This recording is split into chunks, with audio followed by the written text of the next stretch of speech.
Good morning and welcome to the series review for the last Finestra duology.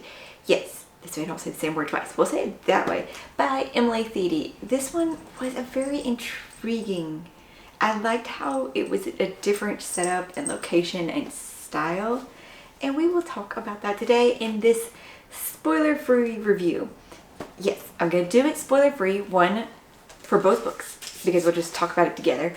I'm going to do that because I can't seem to be able to write the review for the second book. I don't know why. It's like there's a blockage where I cannot get the words out right. We will start with the world of the last Finestra series. This Vicious Grace takes place on the island nation? Not even really a nation. The island of Severio. See, there are 3 islands where pretty much the whole human population lives. It is Severio, Tamp, I'm not sure how they said that. They said it a few times in the second book, but I'm not really entirely sure. And Altari.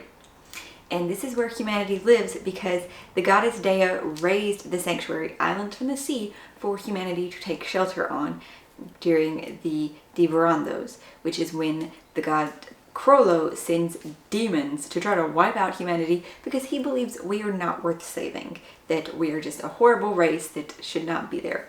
There is, of course, the continent, the ruined continent, which sounds, based off of its shape and some of the descriptions from the second book, a lot like Europe, which I do think this is a very Southern European inspired for a lot of it, based off, the old language, which could be a real language. It sounds vaguely like real words, so we will go with that.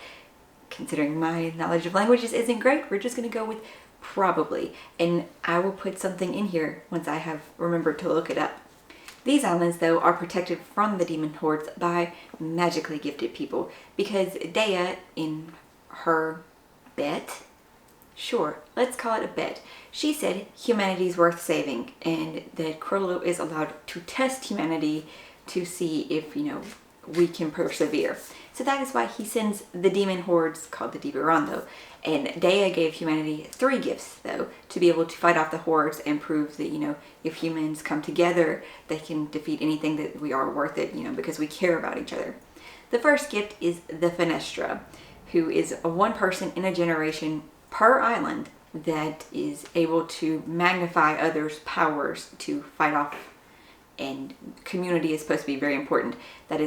Community is so important that is why it's supposed to be the divine pairing of the Finestra and the Fonte, who is a regularly magical gifted person. Like, there are several Fontes per island, and the Finestra and the Fonte will go through this ceremony. But before this point, the Finestra is isolated from the point where her powers or their powers manifest until they are old enough to choose a Fonte, and then only they are able to interact with the Fonte and use their powers to fight the demons. And after that, there is a time of peace until the next Finestra is chosen. And it could be anywhere from 5 years to 20.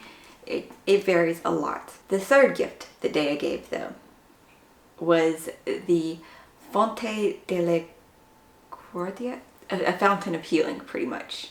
And that has been lost. It has been lost for a very long time because these individuals known as, they started being called Thiede, which means greedy, because they took the fountain for themselves. And this fountain of healing, of course, was supposed to be meant for the troops. Pretty much, though, most of humanity does live on these islands, as when the demon hordes come, they seem to come from the continent, so living on the continent is not safe. It's not protected because the Finestra and the Fonte are all on the islands fighting there. And even while they are fighting, all the people are holed up in the Cittadella, which is their holy place, I suppose, a fortress thing. Anybody who is not a criminal is allowed to take sanctuary in the Cittadella while the Finestra and the Fonte are battling the demon hordes until, they're coming free. So it is a very interesting sense of community. But that will move us into our character description. For the current generation, and our main character of This Vicious Grace is going to be Alessa.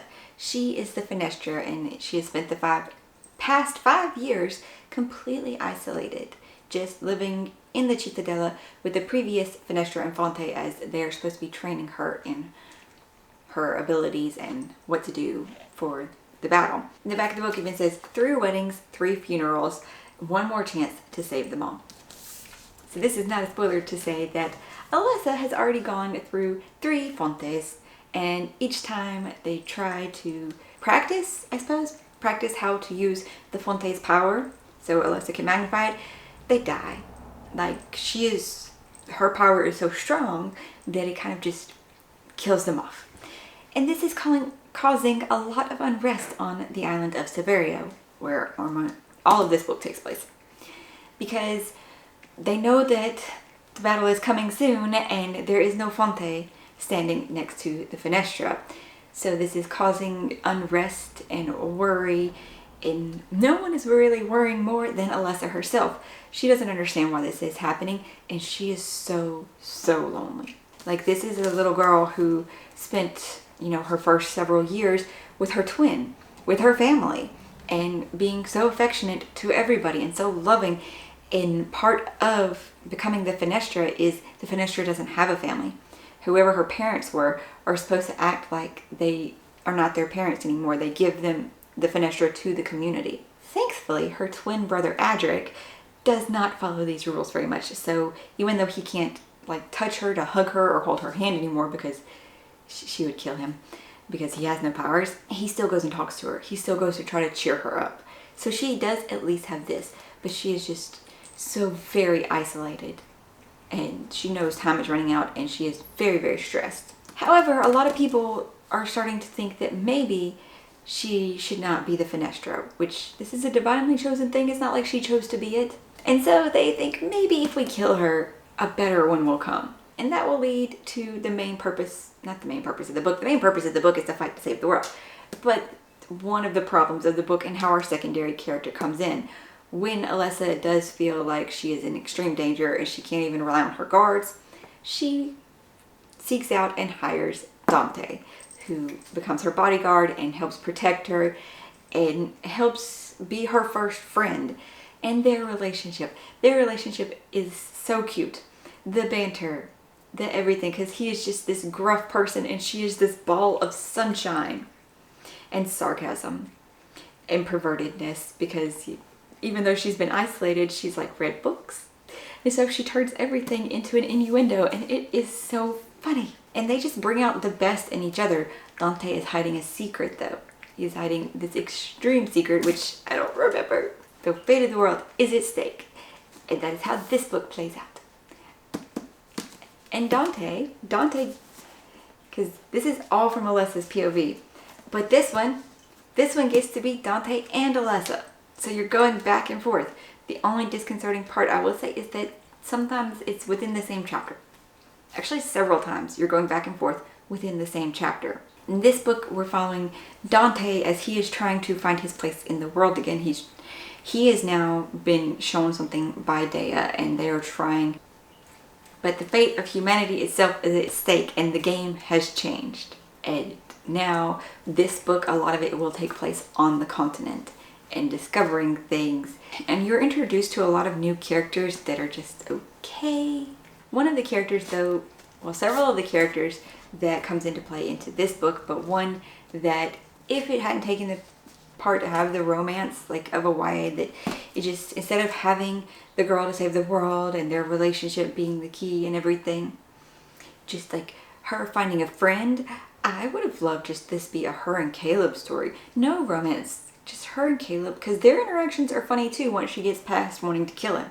And she's, this ball of sunshine, and she's a good person, and it's just the way Caleb grates on her so much. And yes, that would have been just as fun, I think, to me. The romance, though, I did like the romance, but we will talk about that more in a little bit. I did already kind of mention the magic, but the Finestra herself, because it does, the one from Tamp is a male, so it goes back and forth of what the Finestra is of gender-wise. They are just an amplifier. The Finestra is meant to amplify the Fonte's powers. So whoever the Fonte is, whatever their power is. Not a spoiler to say that one of the Fontes in the running for this book has electricity powers.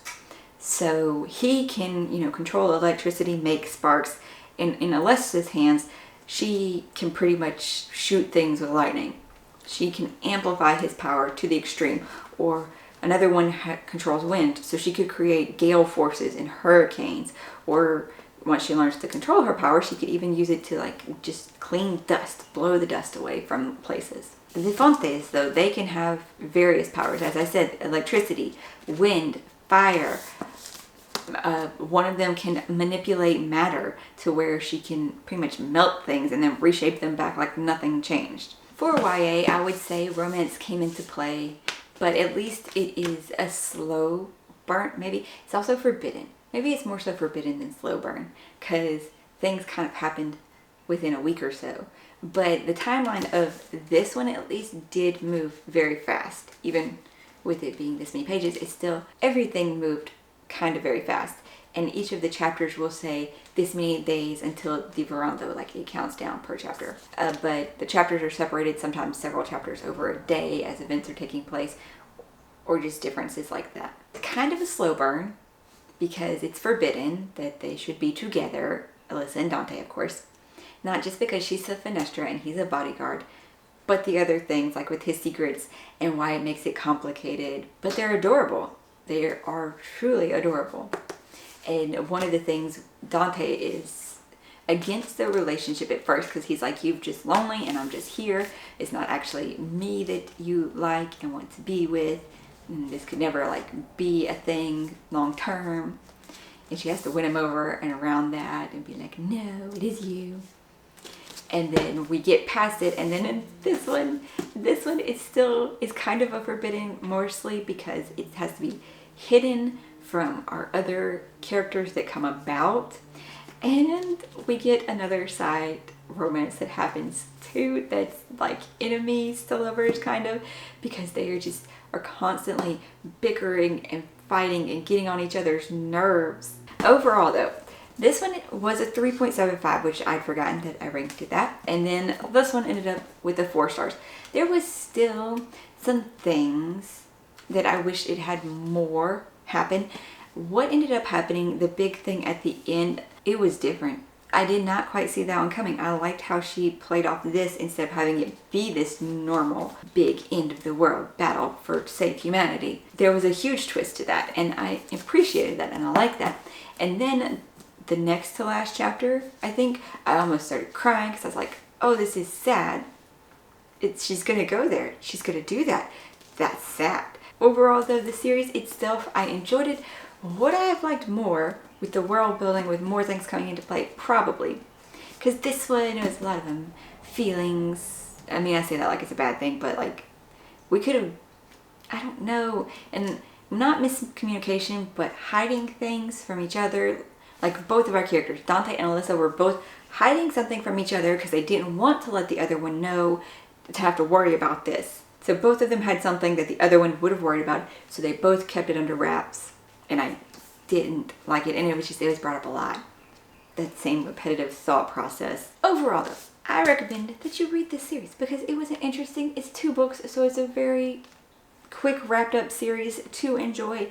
The magic system is a bit different. The setting is different. I wish we had more world, but that is always going to be my thing with YA.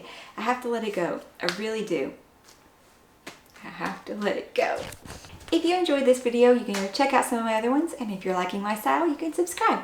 Every Monday we do the new releases videos, so you have more books to add to your TBR. I hope you're having an awesome day and finding something great to read.